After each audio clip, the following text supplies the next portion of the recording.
Hello and welcome to the Swan Song Project Podcast. My name is Ben Buddy Slack and I'm the founder of the Swan Song Project.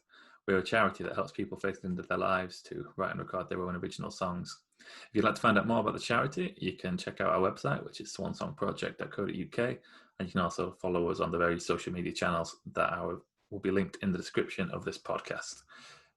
Please like and share and comment and do all that good stuff with this episode. The podcast features songwriters and we talk about one of their songs, we talk about how they wrote it, let's share with us a songwriting tip, and we'll also talk about a song that's meaningful to them in some way relating to bereavement. This episode features Brendan O'Connell and I hope you enjoy it.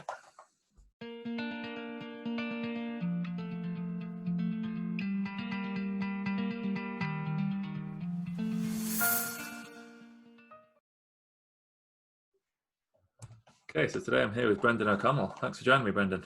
Hi. Hello. Yeah, we're looking forward to talking some songwriting with you.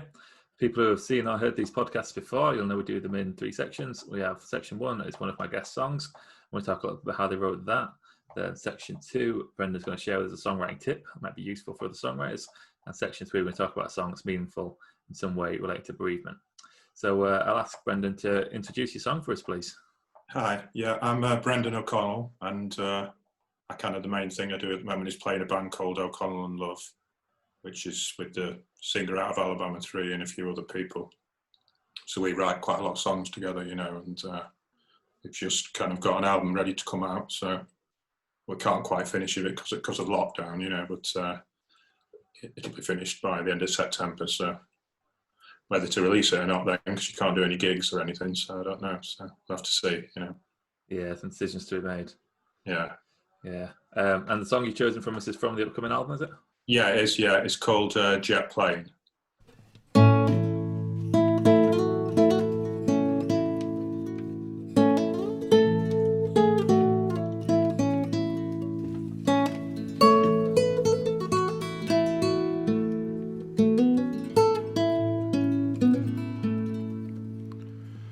Last night as I went walking out to the spot where the old ghosts meet, I thought I saw her with the flame red hair, proud and fair, the belle of Clare. But when I turned to look, she was gone, and with a heavy heart I walked on through the graveyard, past the fountain and over the old bridge, out to Magda's bar where we met that day.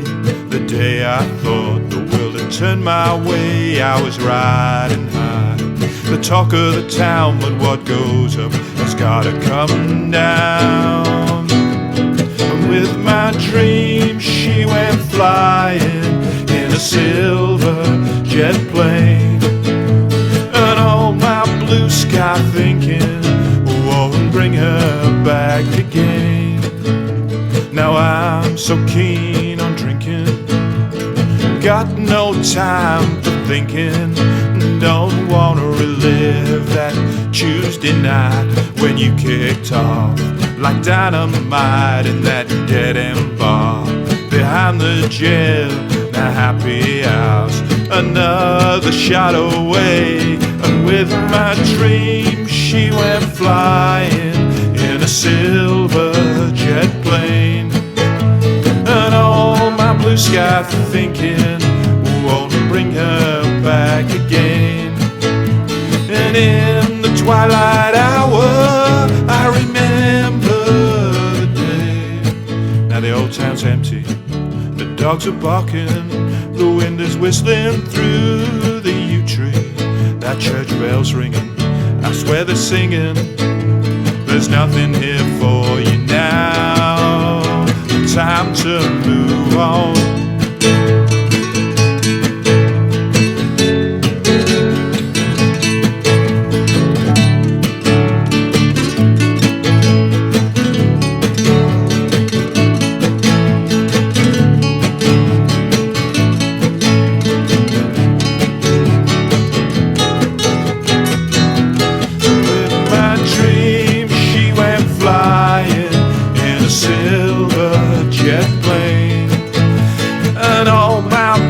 sky thinking won't bring her back again.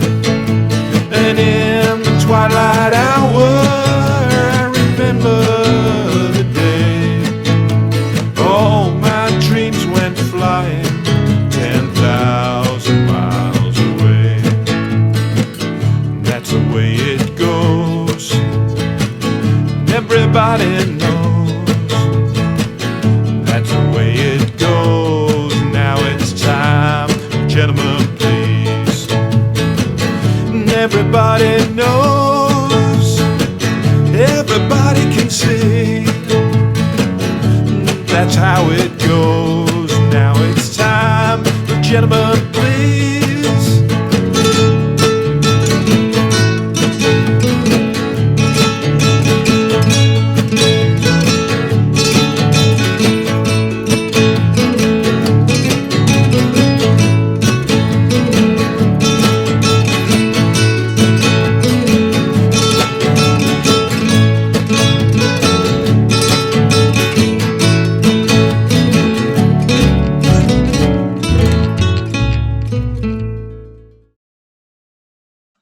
Okay, brilliant. So that was Leave It, Silverjet Plane, isn't it? Silverjet Plane, that's it. Silverjet Plane. I was just thinking of Leave It on a Jet Plane, that one.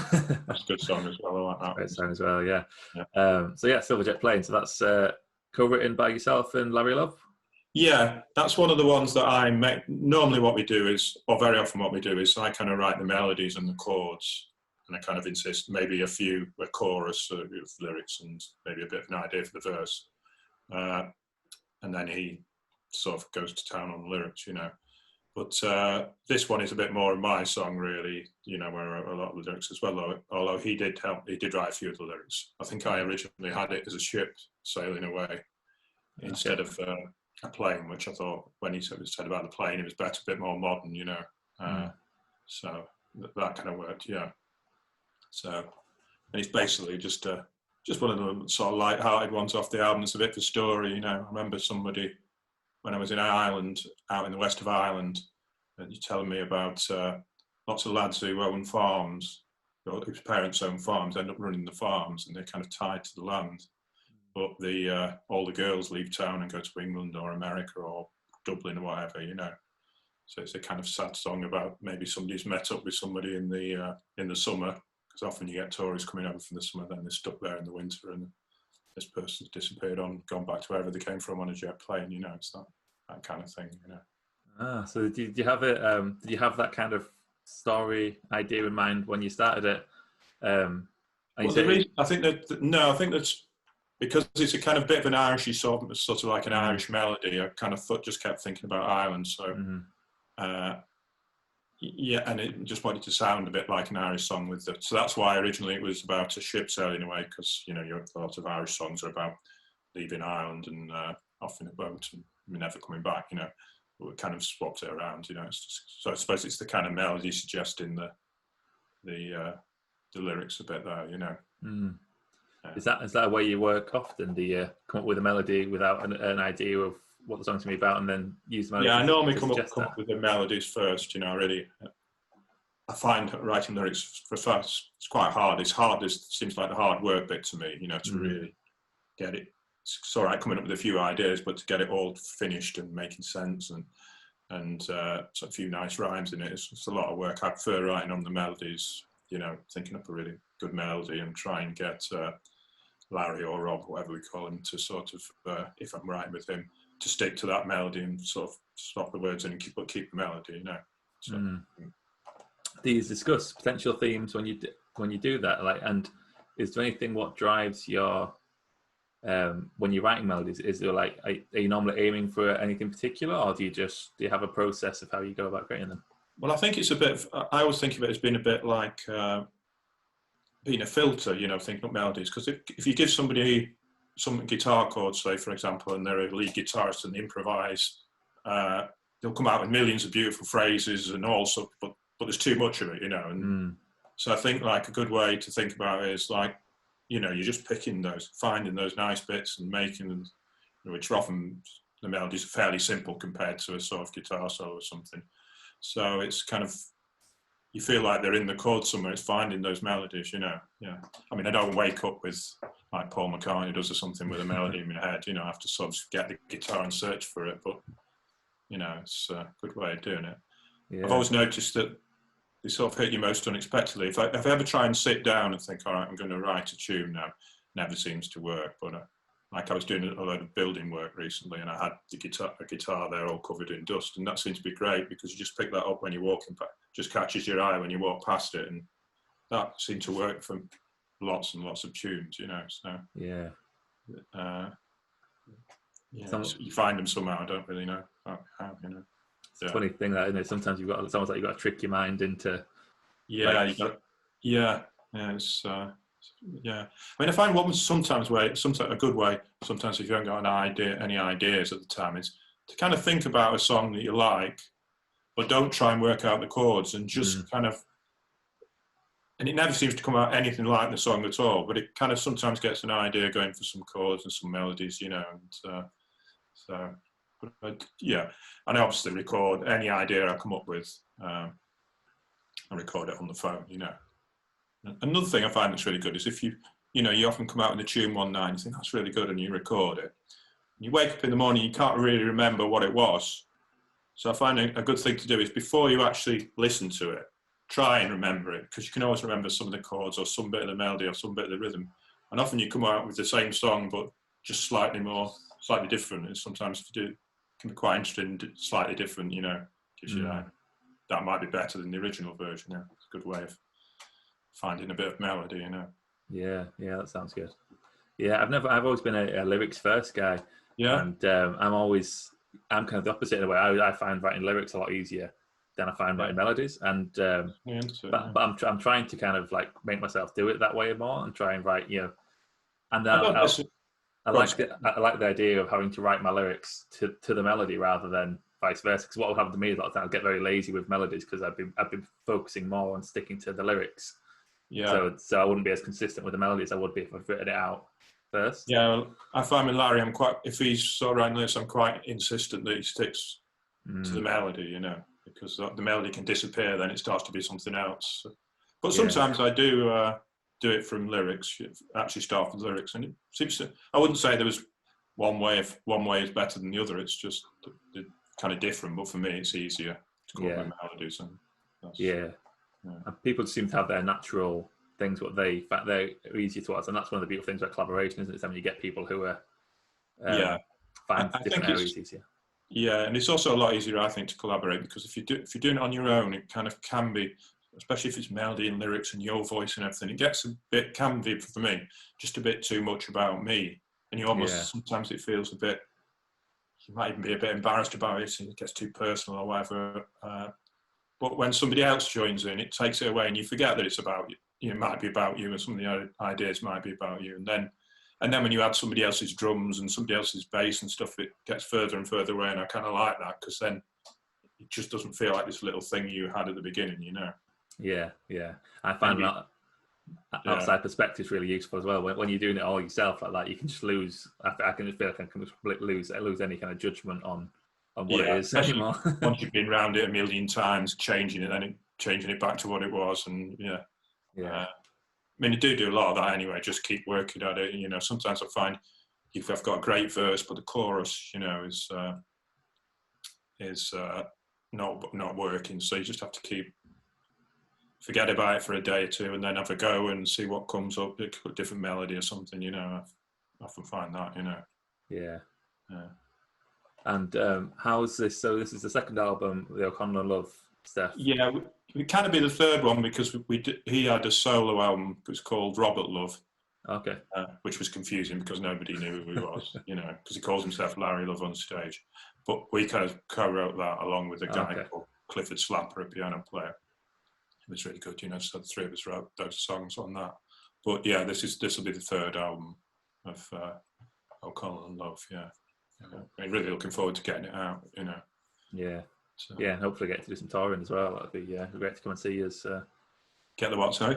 Great if you can do some touring as well, if things are getting back towards that. Yeah, I mean, don't suppose there'll be any of that till next year, really, will there? If no idea, really. But, Has your process changed at all over the albums in the way you write together? And you've done collaborations in the past with different people as well, haven't you? Yeah. I've been in the band, so it's kind of normally me writing with somebody else. Yeah, that's the way I normally like it.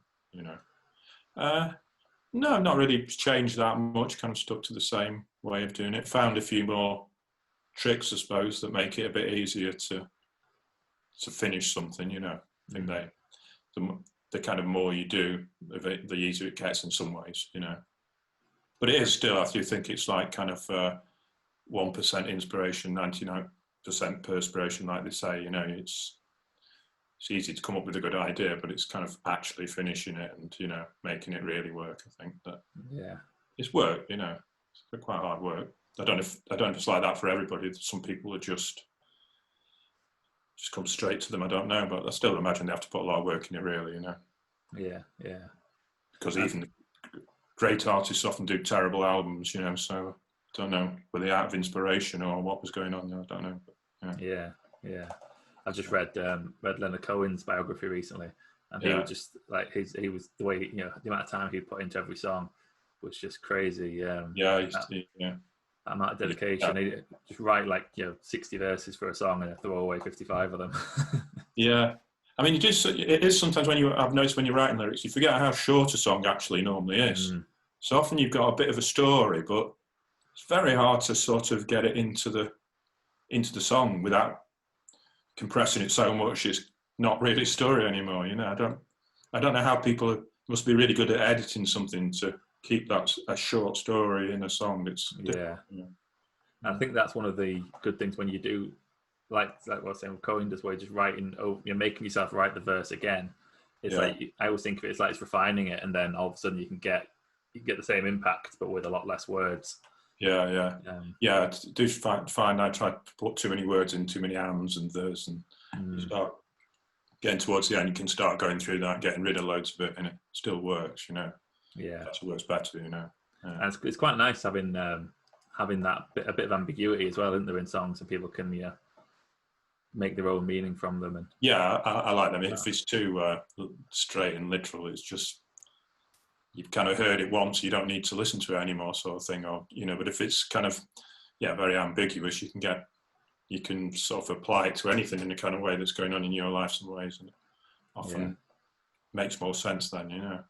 Yeah, definitely. Good stuff. Let's move into section 2 now, shall we? This is where I ask my guests to share with us a songwriting tip. So we've talked on quite a lot of tips there for the first part anyway. Given them all away already. I have to have a look what I wrote down now.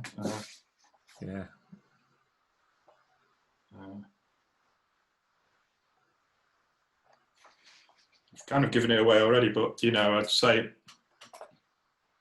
that idea of recording, particularly for melodies, like I said before, of recording the melody, then next day trying to play it before you've listened to it. You can do that 2 or 3 times. That really helps with me. Or just tricks like if your chorus is not working, you kind of can do things like just try it with twice as many bars on the chords in the chorus, and it might suddenly change it, or half the amount of bars, so it's going through the chord sequence quicker. There's suddenly a thing that can suddenly make it interesting. Be prepared to change it. Make it sound more interesting. What else was I going to say? I forgot what I was going to say now. That's really good. I think that's a good one. Of I'm terribly lazy for recording stuff. I always kind of think, whenever I've got an idea, get it recorded. But I'm always around people that's like, I'll be all right, I'll remember it. It's often for me, it's like sat in bed at night, like I'll be trying to get to sleep, and I'll be like, that might be a nice tune, that might be a nice bit of lyric. I'm like, should get up and write this down and record it. Yeah, you kind of got to, because I never remember the next day. I'll have a vague idea of what it was, but I won't know, because there's kind of 3 things. There's the rhythm, the melody, and the chords. You get one of them wrong, and it's a different thing. So it's when I find little tricks like things like if you're stuck for a chorus or something, I often find if you try not to change the chorus too much, it's always a temptation to go to a new chord when the chorus comes in. But I often think it sounds really good if you go back to the first chord of the verse, or stay on the last chord of the verse. I've often noticed it's just really So you're just kind of giving yourself a kind of idea without having to think too much, and you can try that, and it just brings ideas forward, you know. It's good. Do you follow through with like every idea you get? Do you complete it, or do you like? Is there something where like sometimes you'll get an idea and record and go back to it and think, and like, do you have a process for this? There's something here that needs to work on it, or do you ever have like, I don't think this idea is good, I want to leave that one? Yeah, I mean, I come up with millions of ideas, so I've kind of got thousands of ideas on my phone. I try and label them in some way that often you might come out with an idea for the verse and then a few days later come out with an idea for the chorus. So I kind of try and label them so then you can put them all in the same sort of box and you know they're part of the same song. That's one thing I try and do, yeah. Yeah, sounds like a good way of doing it. And just having those... I really like the image of being like a car repair shop, like and just having bits lying around. It's good. Yeah, it's a really good thing. Yeah, because you can just sort of join them together, and it is really handy. You've got a load of spares over there and a spares over here, and you can somehow knock it together. But saying that, I have had songs. I used to be in a band called Sharp years and years ago, and there's a song of theirs I particularly love. It's got a really good riff, and I always loved that riff in the verse, but I always hated the chorus. And it's 25, 30 years later, I still every now and again have a go, and I can't think of one for this particular song. So sometimes they just, I will have a go again, but, it's can't seem to find the right bit for that one. But generally, you seem to be able to eventually, if you keep looking, it's there somewhere, like you said, in the store somewhere, It's funny that I have the same thing sometimes where there's a bit of a song that I really like, and sometimes I put too much pressure on myself with it, where I've been like, because I really like this chorus or this part, then I can't write anything else that I feel lives up to it. Yeah. But I like that as well. Like, even though you used it in a song years ago, but then there's no reason you can't keep revisiting it and. Or a little bit, tiny bit of melody or a riff on the guitar that you had in a song years ago. You might put it as a bit of melody in a song. Yeah, so it's so you're always going back to all the stuff. And often I find, without thinking, I'm kind of writing the same song. Might think it's a different song, but basically the same melody, and we might have playing in a different key, different chords, slightly different intervals, and you think really that's the same tune there. And when you go back and listen through the tapes, then it kind of suddenly slots all together. That accidental thing's really good as well, Yeah. How much is it in your mind? Like if you like writing for Larry to sing, or like writing songs for yourself to sing, or someone else, how much does that affect your melody writing, or do you? Yeah, it definitely does affect it. If somebody says, like somebody said to me, I don't really write many songs for other people, but somebody like I called Steve Finney, he was in the Alabama 3 as well, was making a film about Tony Blair, and he said, I wouldn't mind a song in it. Do you want to have a go at writing a song about Tony? He's kind of criticising Tony Blair, and that was really interesting because I'd never write a song about Tony Blair normally, But, and it came out really good, it kind of worked because I really had to think about it. And just, if somebody asked you to do something you wouldn't normally do, it kind of, that brings up a load of ideas as well, Hopefully going to be doing some music for a film soon. And that'll be good as well because we'll come up with lots of ideas, lots of them we won't use, but there could be bits of ideas for songs, I mean, I think songs are a lot of work. It's hard to write a song, get all the lyrics right, finish the song, record it, make the whole song sound really good from start to finish. It's a kind of lot of work, Yeah, definitely. Yeah, brilliant. Good luck with the film stuff. I'd be interested to hear you, Tony Blair. So I always think of that with songwriting, where there's the two elements of inspiration and craftsmanship, and it's a bit like what happens with the Swan Song Project I do, where it's.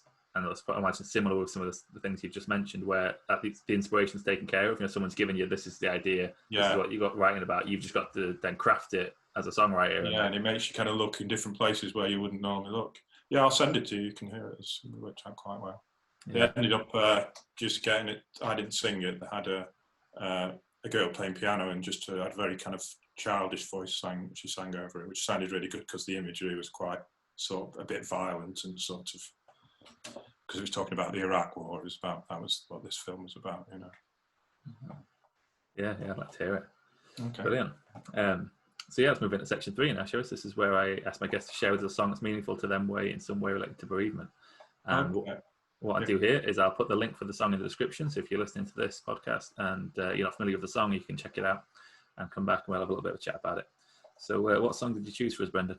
I chose that Fairport Convention song, Where Does All the Time Go, I think it's called, which was really nice because I hadn't heard that till about, I don't know how I'd never heard it, but it's one of the, when it's a brilliant song you've never heard, and I heard it about 8 years ago and I absolutely love the song because it's not really about bereavement, it's about kind of time passing and everything, the seasons go, the birds fly away and everything eventually changes and everything does pass, It's kind of wistful and a bit sad, but not tragic, So it kind of, that kind of song, I think you can kind of help you come to terms with things, the way things change, and you just feel part of some big thing that changes. So I think, I think Sandy Denny actually wrote it, She did a brilliant job of it, and her voice as well, it's like something else. So, I think that's a beautiful song about the way our lives move on and we go through them, Yeah, definitely. It feels like it's one of them where it just feels like such a perfect match of her voice, the lyrics, and just the melody and everything just works so perfectly to deliver that. It's it just all fits together so well, doesn't it? Yeah, it's one of those songs you can't imagine anybody not liking. Well, maybe some people don't like it, but I just imagine almost anybody would love that song. Perfect song as well as and the music in it, Fairport Convention as well. That's a good thing I'm looking forward to. I've never really got around to listening to her solo albums. She did a few solo albums, didn't she? So apparently there's a lot of brilliant songs on them. So after this today, I might give them a listen. Nice, that sounds good. Yeah, that song's always quite special for me in terms of one of the first people I worked with on the Swan Song Project. It's a man who's with terminal illness, and we were writing the song, and it was all about his relationship with his wife, and that was one of the kind of reference songs in a way that, and he used that line in the song. So that was one of the songs. So he used the "Where Does All the Time Go." So that was the song was kind of reflecting on his marriage over how many years it was, and so that was where I first kind of. I think it was a song. Sometimes the songs that you know of, but you don't know well. Like I might have heard it in a TV show or something like that, and but that was where I first kind of, I listened to it properly for the first time then, and it always reminds me of that writing that song with that guy. How much I think I first heard that song in a pub one day, and I just heard it and said to somebody, "What's this?" And he said, "No, you've never heard. You must have heard this before." They were saying, "You never heard it, But fantastic song. Yeah, that's brilliant. Yeah, great stuff. Well, thanks a lot for your time, Brendan. I appreciate it, and I look forward to the new album. Yeah, I'll let you know when it comes out. Probably before the end of the year, I think, but maybe next year. Now, don't know. But we'll see. Yeah, it's so unknown at the minute, isn't it? What's the best for these kind of things? Yeah. There's no hurry. It feels like there's no hurry at the moment, so things are a bit on hold. So I look forward to hearing it and hopefully seeing you on the road next time you're this way. Where are you based? Where? I'm in Leeds, Yorkshire. Okay. Yeah. So hopefully. Northern accent. Yeah, that's it. Good stuff. Yeah, thanks a lot for your time, Brendan. I appreciate it. And I'll tag the OConnell Love pages and everything in here so people can check it out. Share it and stuff. Your website. Thanks, brilliant. And thanks for tuning in, everyone. I'll be back with another episode soon.